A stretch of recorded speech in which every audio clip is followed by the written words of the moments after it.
Happy Tuesday morning to everybody except if you're a Nets fan. Rough morning for you. Got swept. What does this do to KD's legacy? That's fair. Hey, a lot of MVP chance. Unfortunately, there for Tatum. Meanwhile, in Philadelphia, Dusty, our resident Sixers fan, dreams and nightmares. Not just a good Meek Mill album, also the trajectory of this series. And finally, Luka goes for 33 and 13. And in a Nick Wright fever dream, Patrick Mahomes is actually there. Welcome to First Things First.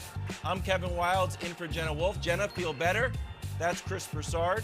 That's Nick Wright. Nick, how are you feeling about your Mavs to the finals pick?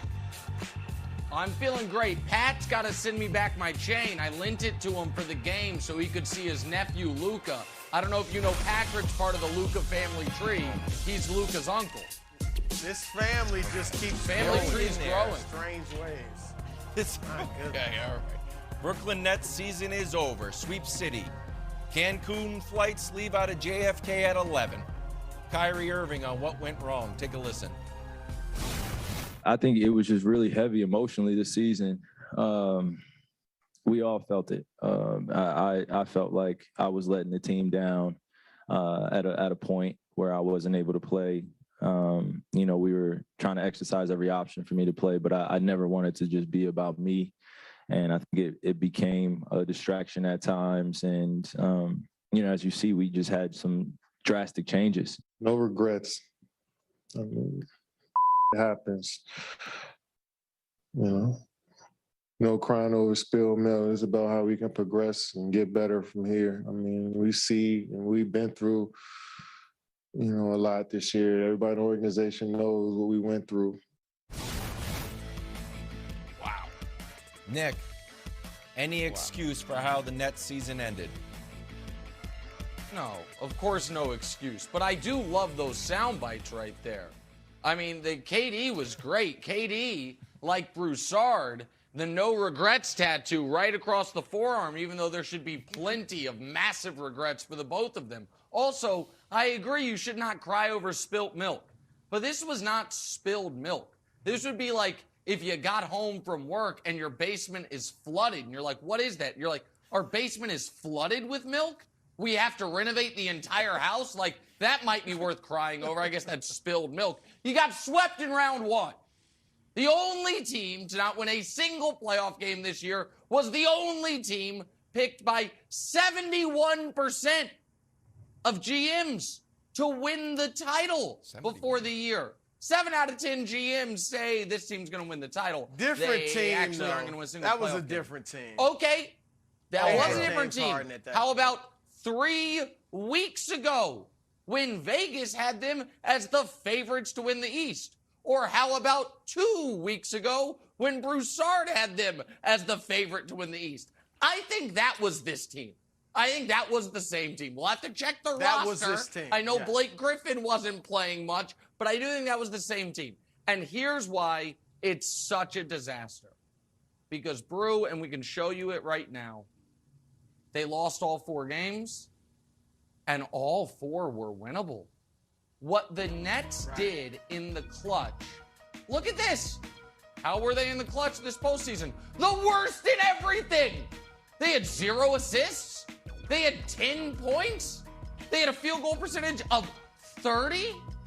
KD and Kyrie both hit 2 shots respectively in the clutch. You've got to be kidding me. Nick, Every you single felt like one of last these night's games. game was close. Did I feel like it was close? You mean when It was there's a winnable. minute left and Kevin Durant has Yeah. a 3? Wilds. You're down I 3 never with felt the like it was ball with a close. minute left. The ball in Kevin didn't Durant's hands. feel close. And he missed a 3. Kevin Durant's going to the free throw line. Okay, well, that's the Brew, you're off the hook.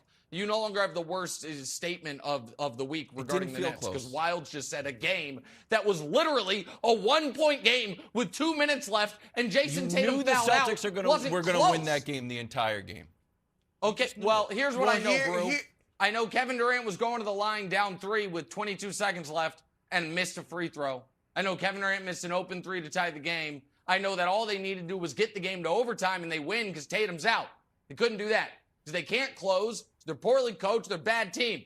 I was insulting the Hawks, Bruce, saying they're the Hawks. Hawks got more pelts on the wall than this bunch of fraudsters.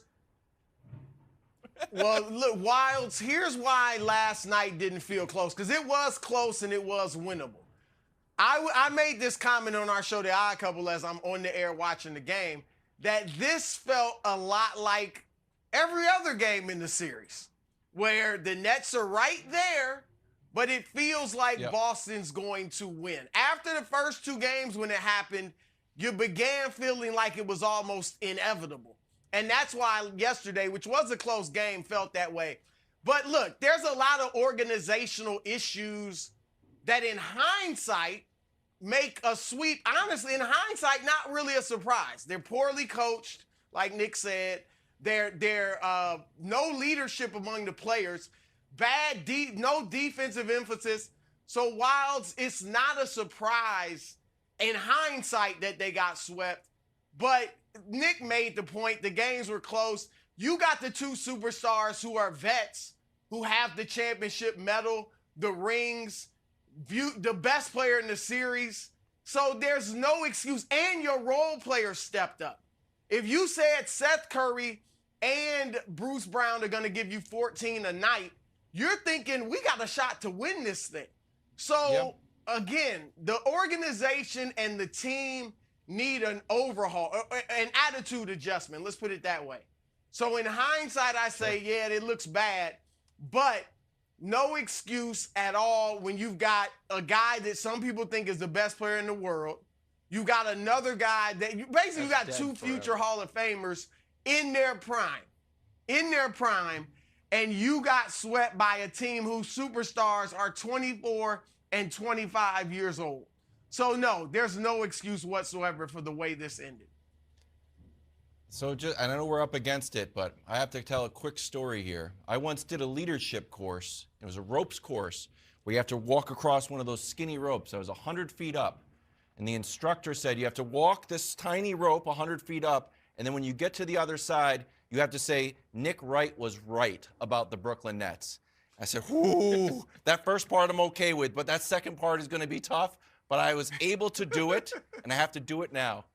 Nick, you do need a little victory lap, my friend, and I'm giving you the runway. You were right about this team the entire time. No one had it, and you did. So, invisible flowers to you, my friend. It's not. Listen, I'm not trying to be annoying here, but this was the easiest prediction ever. You are. What, bro? You are. No, I'm not. You are trying to be annoying. You do want to gloat. You live for that statement from Wild. So just own it, Listen, Nick. Just own it. Listen, here's the deal. If Wilds, if you're gonna force me to take a victory lap, maybe throughout the show, you know what I mean, I'll run a few hundred meters. Maybe I'll do it begrudgingly eventually. But right now, I'd rather be, as Brew would say, facts over feelings guy. And the facts are this. Kevin Durant has lost 8 of his last 9 playoff games, has been eliminated in his building in consecutive years by 2 teams who didn't have a single player on the roster with finals experience, a single contributor on the roster. The Bucks had never won anything until they knocked Durant out. The Celtics have never won anything. They just swept his ass out of the playoffs. And I know we always try to do these, well, yeah, I know we call him the best player in the world, but God, what more do you want from him? I'll tell you what more I want. I want more. What more I want is more.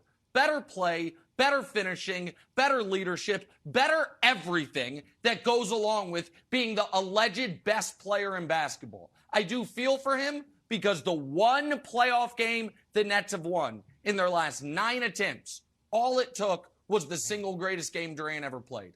48, 17, and 10, Game 5. It's the best game he's ever played. And if you're the Brooklyn Nets, Game 5 against Milwaukee last year, it's the best game he's ever played. It's the only game they've won since going up 2-0 on the Bucks. And if you are this franchise and you think running it back and adding Ben Simmons is going to fix anything, you're out of your damn mind. But I'll get to be right about this team again. That's why I don't need to take the victory lap. Because they're going to be hyped again. It's going to happen again. People are going to talk about the hezzy and the dribble and the bag and all the skill for a team that has no leadership and no coaching. It's a joke. It's a total joke. I kind of like the Nets. I kind of like the Nets to win it all next year. In any event, Sixers in trouble? Strong maybe. We'll discuss next. They look good. You get Ben back.